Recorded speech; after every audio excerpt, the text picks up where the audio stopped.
В России создадут реестр бездомных. Такое поручение дала Минтруду МВД России вице-премьер Татьяна Голикова. В стране необходим комплекс мер, чтобы люди без определенного места жительства, а если коротко, бомжи, имели возможность получать медицинскую и социальную помощь. Сегодня этим людям чаще помогают волонтеры и церковь. Подробнее Елена Кононова.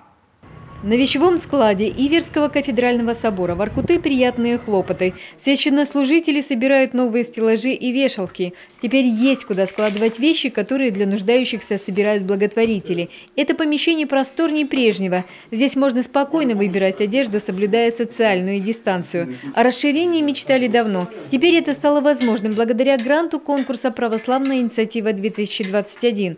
Служители церкви подали заявку и выиграли. А значит, они смогут помочь еще большему количеству людей. Сюда приходят малоимущие, многодетные семьи и бездомные. В Воркуте это востребовано. Мы планируем, не то что планируем, мы ожидаем, что за трехмесячный срок реализации проекта получат помощь вещами не менее 300 человек. Собственно, эта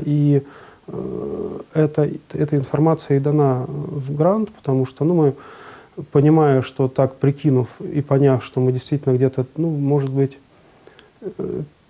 человек 50 у нас в месяц раньше приходило, обращалось, по крайней мере, хоть чем-то могли помочь, в том числе и вещами, то вот расширив этот вещевой склад, мы ожидаем, что в течение каждого месяца по 100 человек получат помощь. А это уже другой проект, который 3 года назад стал победителем всероссийского конкурса «Премия мира». Сытый гражданин Сыктывкаре помогает людям, попавшим в трудную жизненную ситуацию. Волонтеры кормят бездомных горячим обедом, помогают восстанавливать документы, возвращать через суды пенсии, находить работу и жилье. А недавно родился еще один проект «Дома жить». В столице на территории бывшего мелькомбината планируют открыть центр оказания помощи бездомным.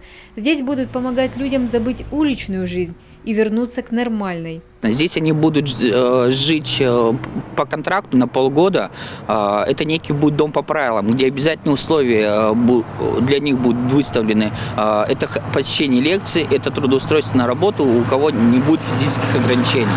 Идею создания подобного центра в Сыктывкаре поддержал глава Коми Владимир Уйба. Как рассказал Илья Костин, реализация проекта находится на финишной прямой. Ожидает согласования городской администрации на перепланировку выделенного здания. И к холодам надеются открыть двери первым участникам реабилитации. Елена Кононова, Александра Головина, телеканал Юрган.